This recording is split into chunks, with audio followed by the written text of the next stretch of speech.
Welcome to the Courage to Be podcast with Tanya Vasallo. Before we get into this episode, I want to share with you that I'm on a mission to close the gender gap in the podcasting world so that more and more women's voices are heard. If you feel that this is something you value too, then please rate, review, and share the podcast. And in exchange, and as my way to say thank you to you, I want to give you free access to my signature course called Manifesting Abundance, which typically sells for $997. All you have to do to gain access is leave me a review on Apple Podcasts, take a snapshot of it, and send it to help.thecouragetobe@gmail.com, and we'll get you set up with access to the course. Welcome back to the Courage to Be, where we have powerful conversations to transform your life and your business. Today we have JJ Meier with us. Welcome, JJ. Thank you so much, Tanya. I am thrilled to be here with you. I am looking forward to this conversation, of just your background and theology and the belief system. Tell us a little bit about your story. What is it that you do and how you've arrived to this place?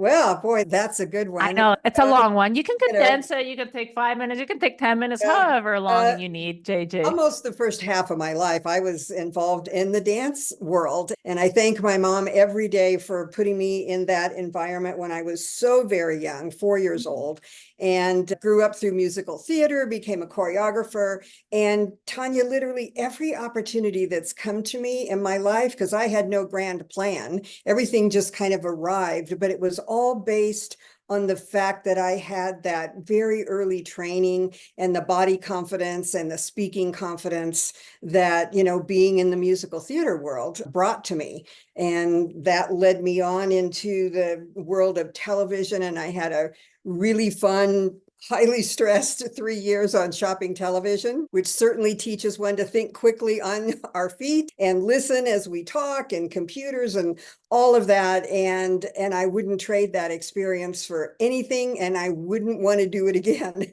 Shopping television is a high pressure environment, but it was so fun. And I represented a women's nutrition line in Canada and a really dynamic skincare line here in the US.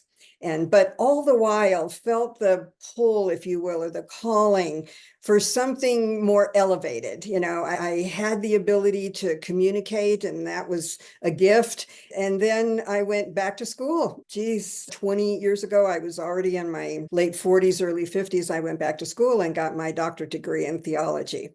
And not because I wanted to have a church per se, because I really believe if we lead our life as our ministry, we have the ability to communicate with everybody, not just somebody in a building on a Sunday. So it was just my curiosity to explore the world religions, to explore and find the common thread, because they really all teach the same thing before they turn that corner and become dogma and rules and regulations in a business. Oh my God, let's go deeper into that, JJ. I'm fascinated with it. So you have this curiosity with theology. What kind of religion did you grow up with? What was it for you? I was raised a Catholic. My mother had this beautiful crystalline soprano voice, and she sang in the church. And that's what kept us in the church. But as I started through Catholic education and the early things with catechism and being confirmed and all of that, according to the nuns who would call my mother, they would tell her that I was problematic. I asked too many questions. I was disruptive. I was causing other young people to ask too many questions, and they sort of asked me to leave. And that was the end of my Catholic upbringing after confirmation. What age was that? Were you a teenager? Yeah, I make a confirmation age, I guess, is 12, 13. At that time, the mass was still in Latin. So I loved the ritual and the music and the incense, and everything was so wonderful. And when it turned to English, then I really started to question what I was hearing and what the expectations were. And so I left that formalized kind of religious education. And as you know, I'm co-executive producer of a documentary that's just now releasing about religious trauma, because it exists at so many levels. And I know that's a whole nother conversation. And I hope you speak with our filmmaker at some point to learn what that early programming and upbringing can really, how it affects us as adults. That is, yes. I'm looking forward to getting Christine and being able to do an episode on religious trauma. Let's dig deeper into this, JJ, because I feel it's just such a taboo subject, religion, sex, money, like it's all these subjects. For me, at least growing up in Spain, and I know here in the States too, it's like, how dare we question, our traditions, our family Right. values, the choice of religion and beliefs that we all had. So I've never even heard of the term religious trauma before until you just mentioned it now. It's a real thing, but you actually hit on the key word, Tanya, and that is belief. And of course, as children, we were handed our beliefs. We were given our beliefs, right? First by our family, of course, and then by our greater tribe, the aunts and the uncles, and then the teachers and the theologians and whoever. And then it expands out into what faith were we introduced to? Were we taught how to think for ourselves, or were we just taught what to think? This is what our family believes, and this is what you have to believe as well. It's only when we come to question anything, whether it's about our religion, whether it's about our health, which is one of my favorite topics now, called self-directed wellness through faith. But it's what do we put our faith in, and what is our source that we connect to? So those people that were raised from the ground up, basically, in a very strong and even oppressive, shame-based faith tradition, once they start to question that and move out of it, they don't know who they are anymore because they had no identity prior to that oppressive faith belief being instilled in them as children. So that's where the trauma comes in. It is a real thing. There, of course, is therapy for it, but sometimes, Tanya, it can come in a heartbeat. When we choose to create a new belief and let go of an old belief, our life can change really in a heartbeat. For other people, it takes years to come out the other end of the tunnel, so to speak. But everything traces back to our beliefs. And the first thing to accept that our belief creates our biology. It affects every cell in our body, our beliefs. So just knowing that simple thing, if we accept the fact that what we believe creates our biology, it also helps to create pathology based on stress, based on what is something called adjutants. There was a fascinating study came out of the UCLA Geffen School of Medicine, and this word called adjutants. And today we can all relate to this. We live in agitation all the time, whether it's from our faith, whether it's from our job, whether it's from politics, wherever it is, we live in this adjutants, this brewing stew, if you will, that creates stress. And it's been known for a long time that chronic long-term stress creates pathology, creates illness.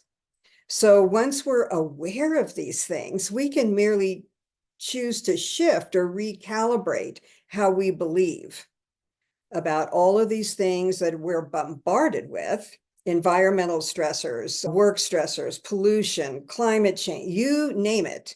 We are in this constant brewing stew of adjutants that continues to accelerate, and it affects our health.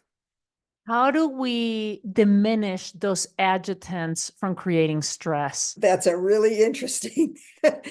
Number one, I think we can either live in denial of something, or we can choose to accept a situation as it appears, or as it appears not. And again, once we move into this sort of elevated thought of, I don't have to believe this way, I am at choice. And when I choose, and then when I put my faith in something greater, it doesn't matter what you call it. It could be the tree in your front yard. It could be something you call God or Krishna or Muhammad or Buddha. It doesn't matter what the label is. It's what do we connect to? And the most interesting, the easiest example I use when I talk to people about this, especially in larger groups, is I hold up my cell phone. We all walk around sometimes And we're holding up our cell phone because what is that phone doing? It's looking to connect to a signal, right? And once it connects, then it's connected to its source. So what is our source? What do we connect to? And I think the easiest way to even explore that is what makes us feel most alive? What brings joy in us? Because then we know that we're connected at a higher frequency when we feel joyful. It's a high frequency. Being in agitance and stress is a lower frequency. And I would really urge everybody to read a book by Dr. David Hawkins. And sadly, he's not on this planet with us anymore. But his initial book is called Power versus Force. And he spent 25 years calibrating the frequency of emotion. And this is now proven through quantum physics, quantum mechanics. We are a frequency-based creature living in a frequency-based universe. And there are many ways, many methods now to alter our frequency. And as that frequency ratchets up and it affects us at the cellular level, then we are no longer a host for negativity or for sickness or for illness. Now, if we're starting already rooted in some sort of illness, is it more work? Yes. But it all starts with recognizing I have the power. I have the choice because what I'm connected to is all powerful, regardless of what its name is. This is going to be a fascinating episode because there's so many pieces here that I want to distill. It reminds me, we did a similar episode I was telling you about, was similar on the same topic. It's definitely not similar because different personalities, but with Dan Matthews, I think it's episode 65, where science meets religion, and you're taking it to the next notch with this. So if you're enjoying this episode, go listen to Dan Matthews, episode 65. But this whole idea of the biology of belief and how our beliefs and even like what our beliefs with religion, or what's been instilled in us, that it goes so deep into our cellular level. Because I'm aware, I've read Power versus Force. I know, where we calibrate and the energies. If you haven't read that book, definitely read it, like JJ is saying. But also there's another, Bruce Lipton, I'm thinking, as soon as you're Correct. saying biology of belief, that book was, I don't know, I think I read that back in 2008 when one of my friends got diagnosed with ALS, and she's the one that exposed me to Bruce Lipton, and I've always been like, wow, the biology of belief, like here we've been believing that we can affect our genes, that we can't, that we inherit our genes. And now you're taking it to a whole other level, JJ, with our religion and not all of the beliefs that we have, not just the beliefs about our physiology and our wellness. I want to go deeper into this, of this biology of belief and why we need to pay attention to it and start questioning the beliefs that have been passed down to us and that we've been programmed with. Can you start opening up that door and that tunnel for us? Sure, I will try. Yes, Bruce Lipton's Watershed book pivoted my life and my career as well, because he was the first one that put forth, we are not a prisoner to our genetics. And where this shows up all the time, and I just had a conversation this past Saturday night, very successful people, beautiful home, all the accoutrements of a wonderful life. And yet I heard both of these amazing people use phrases like, I am scared to death because my mother had Alzheimer's. I worry about this all the time. And fear and shame.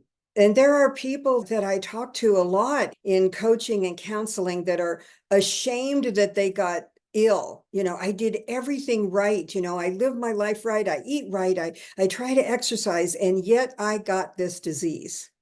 Well, and then we start to dig under their belief about that disease, their anger, their grief, all of the things that they experience, and any of us would, getting a devastating health diagnosis, whether it's abrupt or it's slow and progressive and we don't even realize it.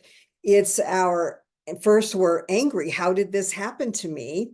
But it isn't until we learn to collaborate and understand that our bodies, our cells respond to our emotion. And we know this. Say you're driving along the freeway and somebody cuts in front of you and your emotions respond. There's something called the amygdala back at the base of our brain, and it's where the fight or flight or freeze syndrome lies. That reaction happens in 1/200th of a second. Cognitive thought takes 2 full seconds. Now, that doesn't sound like a lot of time either. Why does this do this on my screen? I don't know. There's some spirit in my computer, I guess. It This happens. is great. It's celebrating you. This just happened to me. For those of you that are listening on the podcast, because we're recording video, she just got balloons popping out. So I think your spirit is saying, yes, keep on talking about this particular subject. Awesome. So anyway, again, when we create new thoughts around old beliefs, and I know everybody that's listening or watching or has heard of Deepak Chopra, right? And his very first book that made him famous when he moved from being an endocrinologist to becoming, a modern day guru, his first book was called Ageless Body, Timeless Mind. And that also, there was a story there. He was referred a patient because he was an endocrinologist and she had been diagnosed with breast cancer. And as she came to him for her consultation, and he said, we're going to explore your course of treatment and what I might suggest. And she goes, well, I have this tumor and I've made friends with my tumor. And we talk all the time. And this tumor is not going to devastate my health in any way. And he said to her, then you don't need me. If every patient that came to me felt that way, whatever it is within us, we created, and we have the opportunity to recalibrate it. And she went on and her tumor went away. Now we know with frequency-based treatment that, of course, frequency can dissolve a tumor. Why couldn't our thought frequency dissolve the tumor as well? And there's fascinating work going on about frequency-based medicine. It is a future of medicine, but those of us that learn about it early enough can also work on and invite the recalibration of our own frequencies. Wow, this is fascinating. I want to take a quick pause and come back to frequency-based medicine. Hi there, I have something really cool for you. I want to give you free access to my signature course called Manifesting Abundance, which typically sells for $997. You can check out all the details in the show notes. All you have to do to gain access is leave me a review on Apple Podcast, take a snapshot of it, and send it to help.thecouragetobe@gmail.com, and we'll get you set up with access to the course. You can also find other free goodies in the show notes. Go check them out. We were just talking about a new concept. You're opening up my mind to all these new terms, like the adjutants. Is that how you say adjutants? And now frequency-based medicine. Tell me a little bit more about this. Well, it's a fascinating field. It's easy to find information, but where I got so ingrained and started following that path was a gentleman that was referred to me. His name is Frank Lewandowski, and you may very much want to talk to him one of these days because his background, for 20 some years, he was a big pharma research scientist. His name appears on 22 drug patents, because this was his field, cellular biology, similar to Bruce Lipton, right? And based on a life crisis that he experienced, he took a year sabbatical away from working in a laboratory. And he decided in that year he was going to research how the body functions in very different ways, other than being impacted by pharmacological drugs, right? And he chose not to go back into pharmacology. And he said, I will never use my skill and talent again to develop another drug that only usually helps to manage a disease, not cure anything.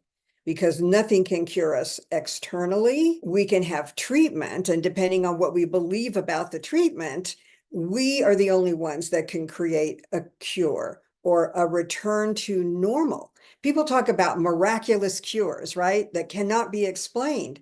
It only happens with a shift within the person that treats that illness or recalibrates their thoughts around it to a different level. And because medicine can't explain it, they go, oh, this was just a miracle. This person recovered. It is a miracle because nobody can explain it. It wasn't drug related. So Frank has spent the last 5 years of his life, although he was kind of sucked back into a research laboratory during COVID, because everybody was scrambling, for the vaccines and all that. But, after COVID, and he left the research laboratory again, and his entire model now that he's developing is frequency-based wellness, self-directed wellness. Because we've heard the two words health and wellness connected for so long, we approach it as one thing. Well, if you think as health as being the science-based part of it, and wellness, our level of wellness, we are in charge of. We are the CEO of us, right? We are at choice. We need to energize, and then we need to orchestrate, correct? So we make a new choice. We energize that choice with a new belief, a new curiosity, and then we orchestrate the outcome. So in my book, even corporately, that's what CEO means, to choose, to energize, and to orchestrate. I love this. I'm taking notes on that one. I love how you've simplified that. And we are the CEOs of our bodies, of our wellness. How fast do you think we could shift things on a cellular basis? Like when you're saying like someone recovering and it's a miracle and doctors don't know, because we're still studying all these things. And, some miracles happen really fast, from one day to another. Others take maybe weeks. Others might take or just days. Others might take months. In your opinion and your understanding with your studies of all of this, JJ, how fast can we affect ourselves and change through belief, through new choices and energizing them? Well, I think what we hear the word mindset a lot, right? I've got my mind set on this. We function in a mindset and a parameter, if you will. And I'd like people to erase the word set, because set means we're not really open to change. We're not open to a new thought. And so if we shift from mindset to mind source, again, what is the source? What do we believe? Does that belief serve us right now? If it does not serve our life, our business, our relationships, our faith, our health, if a mindset doesn't serve us, then we have to journey into source. And here's the easiest example: the difference between believing something and knowing something.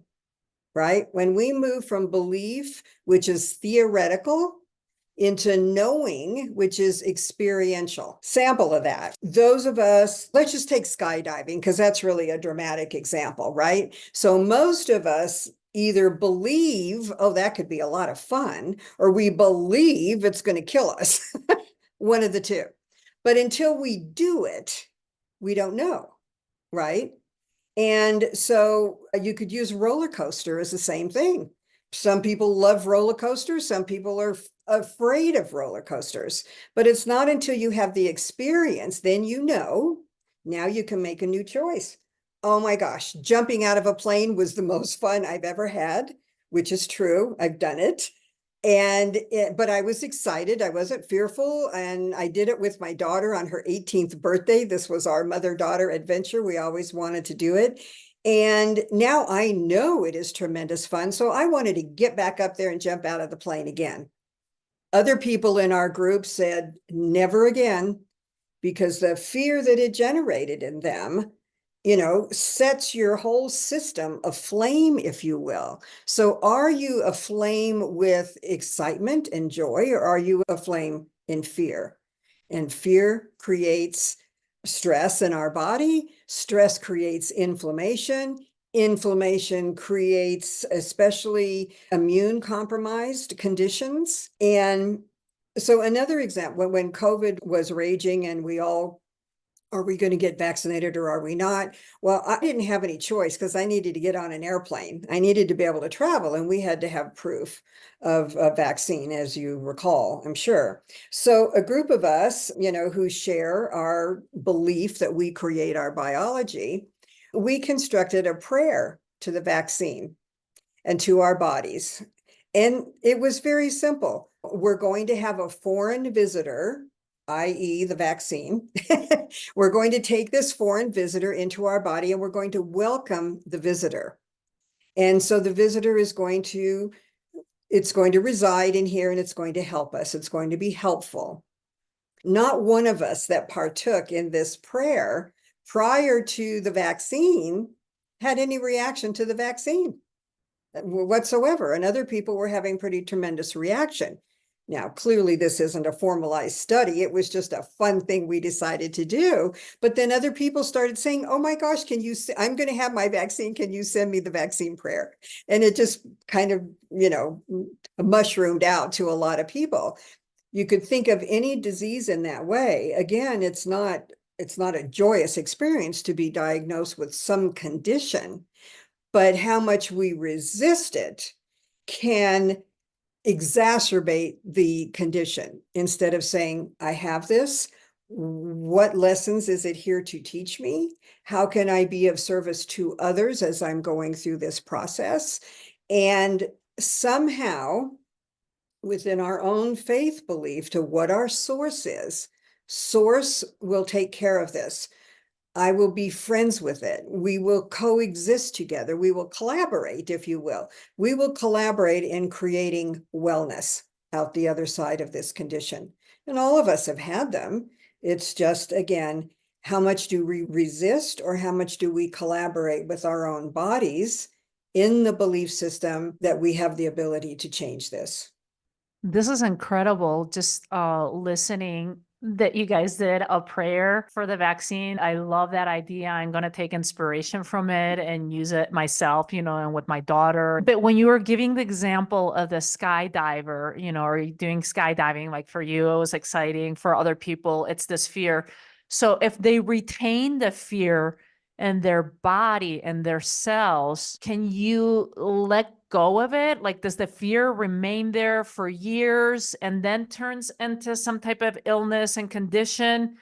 Or can we, like, if we had a fearful moment, whatever it is, like a car accident or whatever it is that you just experienced that created fear in the body, that created that, that tension, that's like an expanded agitator or agitans. I can't still say that name. I'll get it right by the end of the episode. But how do we release it? Can we release it? So I guess it's two questions. The first one is, how long does it remain in our cells? And what can we do? How long does it remain there? And what can we do to release it, to overcome that fear and make, I don't know, maybe make a new choice? Or how does that work, JJ? Well, I couldn't begin to put a time frame on it, but what I think it's directly tied into, fear in its simplest form is worrying in advance, right? And so, for example, I was in a car accident, whether it was 10 years ago or 10 days ago, and now I harbor the fear of this happening again. And we can't control what's coming. We can plan and we can be optimistic, ideally, but to live in the fear of an event that may or may not happen. And, science has already proven that over 80% of what we worry about never happens. So why take up the energy? There's basically two types of energy. One is called catabolic, one is called anabolic. So catabolic energy is contractive. That's where we fear. That's where we worry. That's where we hold ourselves in constriction. And our cells constrict. We feel tightness in our body. Where anabolic energy is expansive, it would be like we're open at the top. We are open for all good things to arrive, and the universe is so full of gifts. The universe is cooperative. It always says yes. So why not ask questions that we want to get a really positive yes to? as opposed to worrying in advance. Again, back to the thing, my mother had breast cancer. My father has Alzheimer's. I'm scared to death. You're absolutely right. Right? And I know that Tanya, the whole philosophy wrapped around the two most powerful words any of us ever speak, and those are the words I am. Whatever follows those words becomes your manifest reality. And if you don't believe it, look around at your life. Is your life out picturing those I ams? Is it oh, I am too fat, I am too stupid, I am too skinny, my parents told me I would never amount to anything? You can alter all of those thoughts just by not accepting them, coming up with a collaborative version of your life, collaborate with spirit, and saying, I am growing, I am new every day. Again, science proves our cellular renewal cycles for every organ we have. We can look that up. We know our skin cells regenerate about every 28 days. You are always brand new, regardless of your chronological age. I'm kind of ramping up here in a few months to my 75th birthday. And No way. Sorry about that. You're my parents' age. Wow, that is amazing, JJ. You do not look 75. well, thank you. The older we get, it takes a little more road maintenance, as I call it, but I absolutely believe it's just an energy frequency. And when I have to think about that chronological number, it just makes me laugh, because really, I've been around that many years and I'm still having this much fun and still being brand new every day, whether it's at the physical level or what am I going to learn today. When I do my little morning rituals, I always say, God surprised me today. Bring me a surprise. And that surprise is, how can I help someone else? How do I get to talk to somebody as fabulous as, Tanya, and be on a podcast?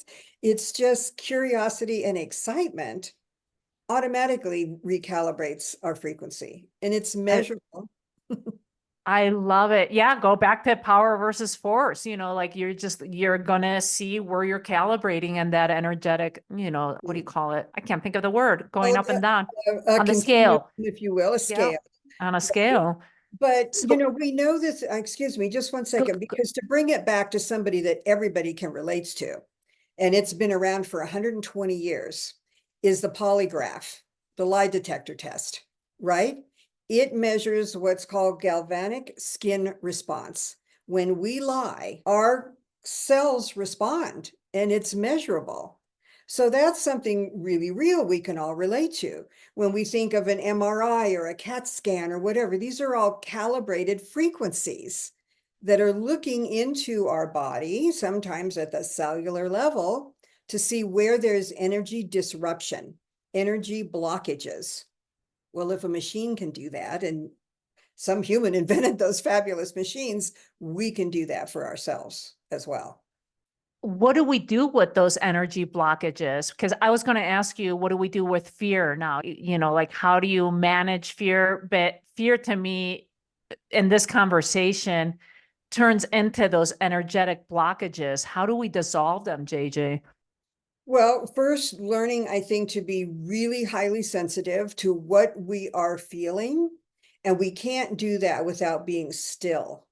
And most of us just run around on our little hamster wheel of everything we have to do today, and the to-do list, and our kids, and paying the mortgage and scheduling the dentist appointments and all of that. And there can't be any more said, I don't think, about the power of stillness.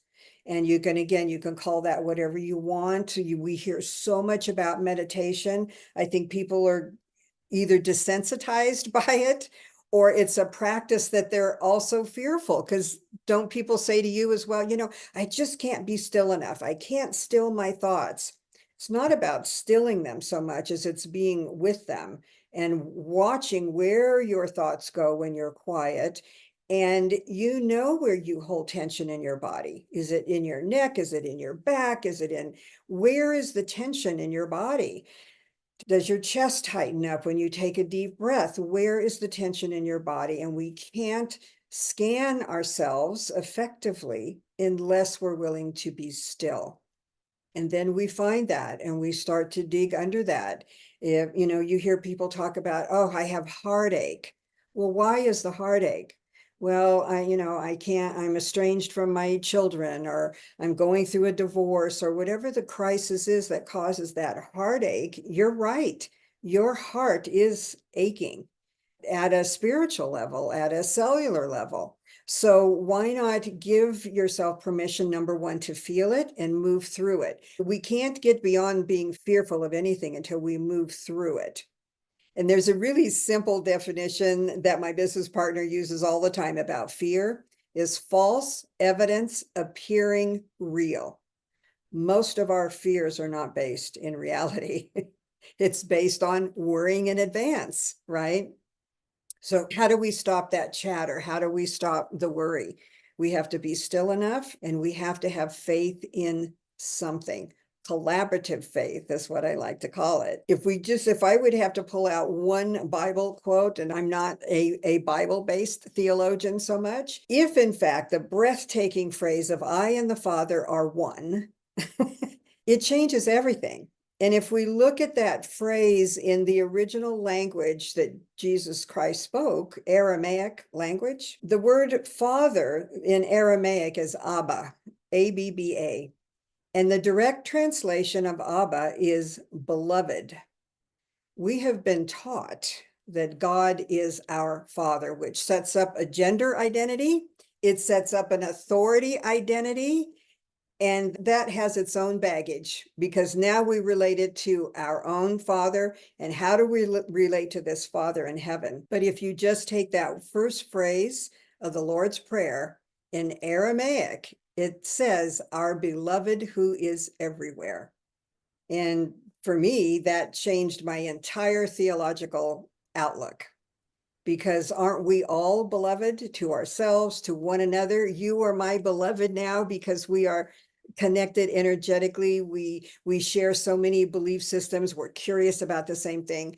But even if the person across the street turns out to be a white supremacist, I'll just use an extreme example, that person is also our beloved. We may not share a belief system, and yet we share the fact that we are here on this planet. And how can we connect to that person's heart on a different level, even though we're not connecting to their beliefs? I don't know why this keeps happening. I love it. She keeps getting bubbles, fireworks. Her spirit, just when she said our beloved, it gave her thumbs up through Zoom.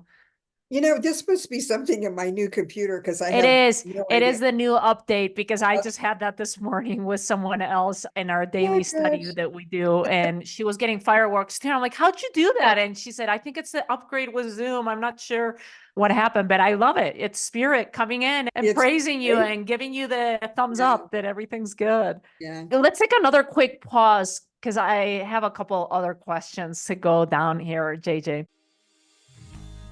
Hi there, I have something really cool for you. I want to give you free access to my signature course called Manifesting Abundance, which typically sells for $997. You can check out all the details in the show notes. All you have to do to gain access is leave me a review on Apple Podcast, take a snapshot of it, and send it to help.thecouragetobe@gmail.com, and we'll get you set up with access to the course. You can also find other free goodies in the show notes. Go check them out. Yeah, I want to come back to you. You keep referencing source, and the source that we choose, versus the source that's been given to us that we must believe in. Who's your source, or what is your source? Well, again, I really don't have a name for it. The word God comes out because it's a short word and it's kind of easy, and we're all kind of predisposed to using that word. But again, if we look at even science now, progressive physicists, when energy is reduced to its very smallest component, which is called a quark, and I'm not a physicist, I've just learned some of this language. When physics reduces energy, and Einstein said energy cannot be created or destroyed, it only changes form, correct? That when they reduce it to the lowest measurable element, energy still exists and nobody can figure out what the source is, right? So even progressive science now is calling it the mind of God, divine intelligence. Some people call it the 0 point. It's the starting point of everything that really has no explanation. And that, I think, is where the word faith comes in, because faith means placing ourselves in something we cannot explain. So if we now accept the science-based aspect that we are really living in a matrix of frequency, and this affects all of us, and it's measurable. Scalar energy is another example of it. And the fact that there are high and low frequencies, and we can choose to live at a higher frequency. And when we plug into that, and sometimes it's only for a flash, and we go, oh, and maybe a walk in nature. I mean, some of us are attracted to the ocean. I live in the forest because the forest is my source. Because if you just look out even at a tree and you think, well, some power created that, some power gives it its seasonal where it goes dormant and then it reblooms again. And it's just so mind-boggling that if we just plug in enough to nature, because it's constantly renewing, constantly, just as we are. So to me, it's kind of this cycle of eternal renewal that we can embrace because it will embrace us if we invite it to, or we can resist it and say, I'm sick, I don't have any energy, I'm worried about this, because that provides us nothing. There is no cellular nourishment in fear. There's I only love it. nourishment in asking for source. I know you're here to supply me everything I need. So when you say that, you have your prayers and, you're talking, how do you connect with source?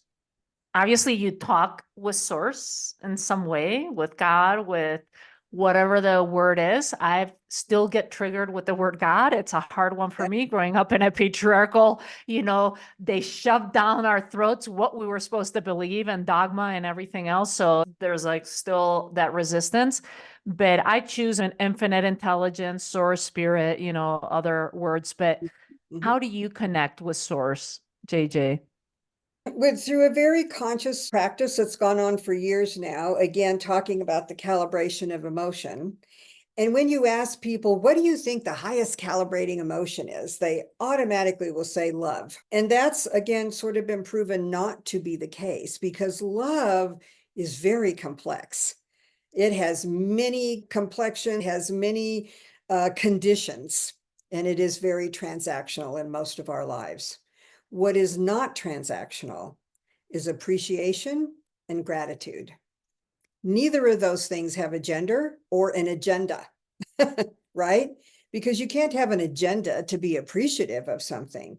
So what I attempt to plug into consciously and live in that space unconsciously is just in gratitude and in appreciation. And, whatever personal rituals we design for ourselves, and we're all kind of creatures of habit, and we need to look at those habits and are they serving us or are they not? And when we consciously create a new habit, if you will, of pausing so frequently to say, thank you, thank you, thank you, thank you, and not having even to specify what we're thank you for, but just thank you. And the most empowering and loving thing, in my opinion, we can ever say to another human being authentically is, I appreciate your presence in my life. I appreciate what you bring. Even the people we're not so happy about, I appreciate that you taught me that lesson. I appreciate that you helped me see this from a different perspective. Because only when we get to that state of appreciating everything, regardless of what it looks like, because everything is here to elevate us through learning, through curiosity, through finding joy. And joy is a very transient thing. It's hard to feel joyful if, you're in chronic pain, but it's not impossible. It's just a bit more challenging to find the joy in how does this serve me? What is it teaching me? And how can I move through it? I love this, reminder of gratitude and appreciation. I do feel sometimes it's become a little bit cliche too, of like, oh, just be grateful and just, write your gratitude journal. I've been doing this for decades too, and I will admit, sometimes I do get into just like mechanical, like, oh, I'm grateful for this, and this, but you see the energy in it is appreciative. How can we bypass that, of like really truly feeling grateful for things and appreciative, JJ? I think by paying closer attention and setting intention, right? Because intention fueled by emotion, especially when we get into passionate emotion, that we are passionate about this project or we're passionate about our life. Again, these are all frequency elevations. And to get to the point to be able to say, I am grateful and mean it and not have it be rote or automatic, again, affects us at the cellular level. And I even said to a friend of mine not long ago who has an autoimmune condition and that she's fearful of chronic pain management. And I said to her, it was just a funny little analogy. I said, if you think about all your individual cells, either kind of crunching away because you're fearful and unhappy that you have this condition, or having them singing a song with you of gladness, and we will move through this. So either, again, contractive catabolic energy, which is where fear puts us, and unhappiness and anger and resentment, all of this just closes our system down, as opposed to that anabolic state of even picturing our little cells in a cartoon with their mouths open and their little hands open, because it was Bruce Lipton that proved scientifically at the cellular level that the membrane of our cells transmits information. And why not give it good information to transmit? Because the information that gets through that cellular wall into the nucleus of the cell either causes that cell to reproduce in a healthy manner or to contract and reproduce, creating pathology. So I Yeah, encourage you all to go read that book. I do. Yeah, I'm gonna revisit it because I've read it years ago. And as soon as you were saying the cells, you saw them with the mouth open. I saw them partying. They're all Yes, dancing and having yes. a great time and celebrating. So these are great analogies. I do want to ask you about something because I read it about a recent mushroom journey that you did, and I think it's on this energy frequency. And I do want to have this conversation, JJ, or maybe it's a whole other episode, of what that experience was like. Because again, what I see in you, I see in myself too, as this insatiable curiosity and wanting to learn new things, whether it's theology, whether it's doing a mushroom journey, whether it's doing skydiving. It's this zest for life, of wanting to figure out things and learn. And so I don't want to leave it behind, because besides your curiosity, I also love that you love talking about taboo subjects, like it's not a problem for you. And I like going down those paths too. So mushrooms and journeying on mushrooms is still a taboo subject. That's not something that some people might be like, oh my God, horrified. Like, how dare she? These are illegal and stuff. I want to hear about this. And if we need to expand and do a second episode, we will do it down the line. Share Uh, with us, please, JJ. I would love to share the full story, but the capsule version is, again, I never drank, I never smoked, never did drugs. I missed that whole thing as I was going through high school, and getting into my college years, because I was losing friends to these horrible things and smoke. Anyway, didn't do any of that. Now here I am in my 70s, and it was actually my son-in-law. And we got into this conversation, and I guess he probably anticipated I would be horrified at this idea of mushrooms. And I went, oh my gosh, I want to try this. So he gave me some in a little Ziploc bag, and I came home from my trip and visiting my kids and my grandkids. And a very, very dear, one of my many significant others, we decided to do this together. Had no fear going in. I didn't fear I was going to have a bad trip or whatever. It was kind of like jumping out of an airplane. It's like, okay, I'm going to try this. And I felt I was in a very safe space, blah, blah, blah. It was life altering, Tanya. it got me through some trauma that I didn't even realize I was holding or didn't want to confront.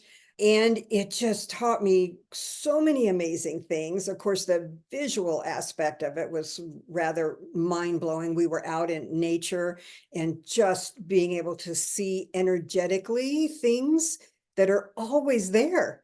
It's just, we're blind to it in our day-to-day lives. But this is psilocybin, this element within the mushrooms that creates this psychedelic experience, which got such a bad rap, thanks to Timothy Leary and all those guys. And that's why it's, now classified illegal. But I think that's changing because there are university and hospital studies going on all over the country, and I'm sure the world, that how helpful this experience can be in changing us, our thoughts, and our physiology. So the only one story that I'll take the time to share is just before we did this, we had salmon, beautiful salmon lunch. And then we took the mushrooms and I went out and laid under a 200-year-old black walnut tree. And one of my first conscious thoughts was, oh my gosh, I ate this fish and these salmon are so beautiful. And I'm sorry I consumed your body. And at that moment, this beautiful glowing salmon just swam right up to my nose and says to me, do not apologize. We willingly give of our life force. Oh, this makes me cry every time. But you leave the best of us behind. You leave our brains that are libraries of knowledge. You leave our bones that are our strength. And you leave our heart that is full of love. And with that, he just swam away. Or he, I don't know, I call him Sammy the salmon now because, and I think of this all the time, That is because amazing. those of us that do consume, fish or beef or whatever, those animals gave their lives to share their life force with us and to nourish us. So how we feel about that, of course, affects us at the biological level, at the cellular level. That is That's my great. story. We're definitely doing another episode. I want to get deeper into this. There's that whole series on Netflix about all the different, I think it's not just mushrooms, but other, what do you call them in English? I'm forgetting the names. I'm not at my best today with this, but there's a series on Netflix and just go watch it. It's with Michael Pollan, I think it is. Yeah. Go ahead. The Yeah. other one is the incredible documentary. Fantastic fungi. Fantastic. Yes. And the woman that was the executive producer of that, Lynn Lear, Norman Lear's widow now, she is one of the executive producers of the documentary that I got the privilege to be involved with as well. That is awesome. So I love it, JJ, because now we have two more episodes that we're going to do. The one with Christine Irving and, of the documentary that you guys are launching. And especially this year, it's so important during election year. We'll have her on the podcast. And then I also want to do a follow up with the mushroom journey and this whole conversation around that too. Where can people find you, JJ? How can they be part of your community and follow you? How do we get connected with you? I do have an Instagram account under the name Eve Stream, EVE Stream. I'm not really all that active on social media, and I guess I should be, but I A just web page, if not any other place? no, other than I can direct people to the documentary webpage. There's information there, and that is truebelieverfilm.com. There's Perfect. information about the documentary there. But my business partner and I, the name of our entertainment company is Empowering Vision Entertainment. And we chose that name because the initials are Eve. And we're all about, can I say the word badass women in history? And we Yes. decided to go back to the very first one that was, got blamed for a lot of things, and that was Eve. And then we moved through, there's such fascinating, powerful women in history that have been marginalized or literally erased. So that's another whole project that we work on, why we go to Europe to study some of the more ancient pre-Christian cultures as well. So yeah, that's Eve Stream is our Instagram account. Perfect. And before we leave, what's one thing that people can do to live a life with more courage?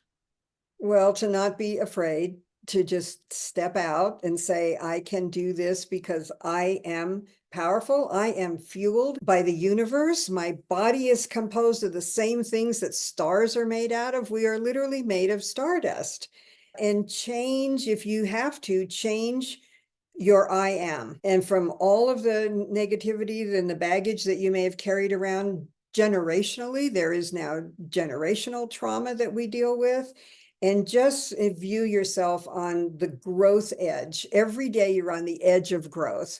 Every day is renewal. And when you can say, I am brand new today, something brand new is going to happen.